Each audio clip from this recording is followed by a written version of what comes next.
Hello મિત્રો, તમારું સ્વાગત છે મારી ચેનલમાં। આજે આપણે ભણીશું ગુજરાતી વ્યાકરણ અલંકાર। અલંકારના બે પ્રકાર છે, શબ્દ અલંકાર અને અર્થ અલંકાર। હવે એમાં આજે આપણે ભણીશું શબ્દ અલંકાર। શબ્દ અલંકારના ચાર પ્રકાર: વર્ણાનુપ્રાસ, શબ્દાનુપ્રાસ, અંત્યાનુપ્રાસ અને પ્રાંત સાંકળી। તેમાં પહેલો છે વર્ણાનુપ્રાસ અલંકાર। એમાં ટીક યાદ રાખવાની કે એકના એક વર્ણ અથવા અક્ષર પુનરાવર્તિત થાય તેમને વર્ણાનુપ્રાસ કહેવામાં આવે છે। ઉદાહરણ તરીકે, મીઠા મધુને મીઠા મેહુલા રે લોલ। તો ઉદાહરણમાં જુઓ કે મ મ મ મ એટલે કે એકનો એક અક્ષર અથવા વર્ણ પુનરાવર્તિત થાય તેમને વર્ણાનુપ્રાસ કહેવામાં આવે છે। ઉદાહરણ, મીઠા મધુને મીઠા મેહુલા રે લોલ। બીજો છે શબ્દાનુપ્રાસ અથવા યમક। એમાં જોડી હોય એની ટ્રીક આપણે યાદ રાખવાની છે કે પંક્તિમાં કે વાક્યમાં એકના એક શબ્દ પુનરાવર્તન થાય, ઓમાં અક્ષર થતો હતો પણ શબ્દાનુપ્રાસમાં શબ્દ પુનરાવર્તન થાય। ઉદાહરણ તરીકે, આ માયાની છાયામાંથી કાયાને મુક્ત કરો રઘુરાયા। આ માયા, છાયા અને કાયા, આ માયાની છાયામાંથી કાયાને મુક્ત કરો રઘુરાયા। આમને કહેવાય શબ્દાનુપ્રાસ યમક અલંકાર। ત્રીજા નંબરનું છે અંત્યાનુપ્રાસ અથવા પ્રાસાનુપ્રાસ અલંકાર। એની ટ્રીક છે, પંક્તિની અંતે સમાન ઉચ્ચારવાળા શબ્દો આવે તેમને અંત્યાનુપ્રાસ અથવા પ્રાસાનુપ્રાસ કહેવામાં આવે છે। ઉદાહરણ, પાને પાને પોઢી રાત તળાવ જંપ્યું કહેવા વાત। ઉદાહરણ શું? તો કે પોઢી રાત નહીં, રાત અને વાત એટલે શું? પાને પાને પોઢી રાત તળાવ જંપ્યું કહેવા વાત। રાત અને વાત સમાન ઉચ્ચારવાળા શબ્દો એટલે અંત્યાનુપ્રાસ અથવા પ્રાસાનુપ્રાસ કહેવામાં આવે છે। ચોથા નંબરનું છે પ્રાંત સાંકળી અથવા આંતરપ્રાસ અલંકાર। એમની ટ્રીક છે, પહેલી પંક્તિનો અંતિમ શબ્દ અને બીજી પંક્તિનો પહેલો શબ્દ વચ્ચે પ્રાંત બને તેમને પ્રાંત સાંકળી કહેવામાં આવે છે। ઉદાહરણ તરીકે, મહેતાજી નિશાળે આવ્યા, મહેતાજી નિશાળે આવ્યા, લાવ્યા પ્રસાદને કર્યા ઉત્સવ। ઉદાહરણ આપણે ફરીથી જોઈએ, મહેતાજી નિશાળે આવ્યા, લાવ્યા પ્રસાદ ને કર્યો ઉત્સવ। એટલે કે પહેલી પંક્તિનો અંતિમ શબ્દો નિશાળે આવ્યા, આવ્યા અને બીજી પંક્તિનો પહેલો શબ્દ લાવ્યા, આવ્યા અને લાવ્યા। તો બસ મિત્રો, આજે આપણે આટલું રાખીશું। શબ્દનું અલંકાર અને તેમના પ્રકાર વિશે આપણે જાણ્યું।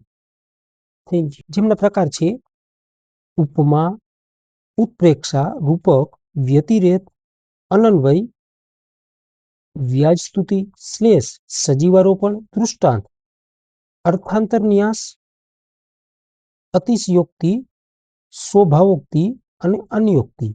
એમાં આપણે ભણીશું ઉપમા અલંકાર। એની ટ્રીક યાદ રાખવાની કે વાક્યમાં જેવું, જેવી, જેવા સમાસ સરીખું આવે તેમને ઉપમા અલંકાર કહેવામાં આવે છે। ઉદાહરણ તરીકે, ગીતાનું મુખ ચંદ્ર જેવું છે, ગીતાનું મુખ ચંદ્ર જેવું છે। બીજા નંબરનું છે ઉત્પ્રેક્ષા। એની ટ્રીક યાદ રાખવાની, વાક્યમાં જાણે, રખે, શકે શબ્દો આવે તેમને ઉત્પ્રેક્ષા અલંકાર કહેવામાં આવે છે। ઉદાહરણ તરીકે, ગીતાનું મુખ જાણે ચંદ્ર છે, ગીતાનું મુખ જાણે ચંદ્ર છે। હોડી જાણે આરબ ઘોડી, હોડી જાણે આરબ ઘોડી। આ તેમના ઉદાહરણ છે। ત્રીજા નંબરનો છે રૂપક, રૂપક અલંકાર। ટ્રીક છે, રૂપક અથવા પ્રતીક આપવામાં આવેલું હોય છે। ઉદાહરણ તરીકે, અમે રે સૂકા રૂનું કુમળું, તમે અંતર રંગીલા રસધાર। અમે રે સૂકા રૂનું કુમળું, તમે અત્તર રંગીલા રસધાર। તેમાં પ્રતીક આપવામાં આવે। ચોથો છે વ્યતિરેક। ટ્રીક છે, એકને બીજા કરતા વધુ ચડિયાતું બતાવાય તેમને વ્યતિરેક કહેવામાં આવે છે. ઉદાહરણ તરીકે ગીતાનું મુખ ચંદ્ર કરતા પણ વધુ સુંદર છે. ગીતાનું મુખ ચંદ્ર કરતા પણ સુંદર છે. ચંદ્ર કરતા ગીતાના મુખને વધુ સુંદર બતાવાયું છે. એટલે એકને બીજા કરતા વધુ ચડિયાતું બતાવાય તેમને વ્યતિરેક કહેવામાં આવે છે. 5મા નંબરનો છે વ્યાજ સ્તુતિ. ટ્રીક છે પ્રશંસા દ્વારા નિંદા અથવા કટાક્ષ કરવામાં આવે ત્યારે વ્યાજ સ્તુતિ અલંકાર આવે છે. ઉદાહરણ તરીકે વાહ રે તમારી બહાદુરી, ઉંદર જોઈને નાઠા. શું કહે છે? વાહ રે તમારી બહાદુરી. પેલા તેમની બહાદુરી જણાવ્યું, પણ પછી કહે છે કે ઉંદર જોઈને તમે નાઠા એટલે ભાગ્યા. ઉંદર જોઈને તમે ભાગ્યા તેમને કહેવાય વ્યાજ સ્તુતિ. 6ઠા નંબરનો છે શ્લેષ. ટ્રીક છે પંક્તિ કે વાક્યમાં કોઈ શબ્દના એકથી વધારે અર્થ થાય. ઉદાહરણ તરીકે આ રમણીનો રાગ કોને મુગ્ધ ન કરે.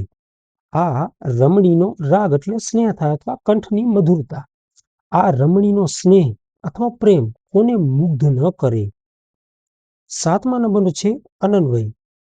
ટ્રીક છે એનું જેવું બીજું કોઈ નથી એમ કહેવાય. એના જેવું બીજું કોઈ નથી એમ કહેવાય. તેને અનન્વય કહેવામાં આવે છે. ઉદાહરણ તરીકે માં તે માં. માં એટલે તો માં જ કહેવાય. હિમાલય એટલે હિમાલય. હિમાલય જેવો પર્વત નથી. દૃષ્ટાંત અલંકાર. એની ટ્રીક યાદ રાખવાની કે વાક્યના સમર્થનમાં ઉદાહરણ આપવામાં આવે. વાક્યના સમર્થનમાં ઉદાહરણ આપવામાં આવે તેમને દૃષ્ટાંત અલંકાર કહેવામાં આવે છે. ઉદાહરણ તરીકે તું નાનો હું મોટો એવો ખ્યાલ બધાનો ખોટો. ખારા જળનો દરિયો ભર્યો અને મીઠા જળનો લોટો. શું કહે છે કે તું નાનો હું મોટો એવો ખ્યાલ બધાનો ખોટો. ખારા જળનો દરિયો ભર્યો અને મીઠા જળનો લોટો. ખારા જળનો દરિયો ભર્યો પરંતુ મીઠા જળનો લોટો ઉદાહરણ આપવામાં આવે તેમને દૃષ્ટાંત કહેવામાં આવે છે. 9મા નંબરનો છે સજીવારોપણ. એની ટ્રીક યાદ રાખવાની કે નિર્જીવને સજીવ તરીકે વર્ણવવામાં આવે તેમને સજીવારોપણ અલંકાર કહેવામાં આવે છે. ઉદાહરણ તરીકે અંધકારમાં સડક પણ પડખું ફેરવીને સૂઈ ગઈ. સડક અહીંયા નિર્જીવ છે પરંતુ તે પડખું ફેરવીને સૂઈ ગઈ. એટલે કે નિર્જીવને સજીવ તરીકે વર્ણવવામાં આવે તેને સજીવારોપણ અલંકાર કહેવામાં આવે છે. 10મા નંબરનો છે અન્યોક્તિ અલંકાર. ટ્રીક છે મુખ્ય મુદ્દાને છુપાવી રાખીને આડતરી વાત દ્વારા જ મુખ્ય વાતની રજૂઆત કરવામાં આવે. કોઈ આપણે વાત કરતા હોય તો એને પહેલા છુપાવી દેવાની.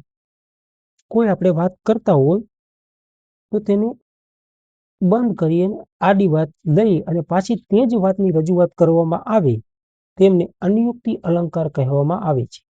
ઉદાહરણ તરીકે કોયલ અને કાગડાની બોલી પરથી જ પરખાય છે. કોયલ અને કાગડાને બોલી પરથી જ પરખાય છે. 11મા નંબરનો અલંકાર છે અતિશયોક્તિ. અતિશયોક્તિ. ટ્રીક છે વાસ્તવિકતાની હદ મૂકીને જ્યારે અશક્ય વસ્તુની રજૂઆત કરવામાં આવે. વાસ્તવિકતાની હદ મૂકી દેવાની અને જ્યારે અશક્ય વસ્તુ હોય તેની આપણે રજૂઆત કરી તેમને અતિશયોક્તિ કહેવામાં આવે છે. ઉદાહરણ તરીકે તેની આંખોમાં શ્રાવણ અને ભાદરવો વહેતો હતો. તેની આંખોમાં શું વહેતું હતું? શ્રાવણ ભાદરવો વહેતો હતો. બસ મિત્રો, આજ આપણે અહીંયા સુધી રાખીશું. તમને મારો વિડીયો ગમ્યો હોય તો સબસ્ક્રાઈબ કરો, લાઈક કરો અને શેર કરો અને સપોર્ટ કરો. Thank you.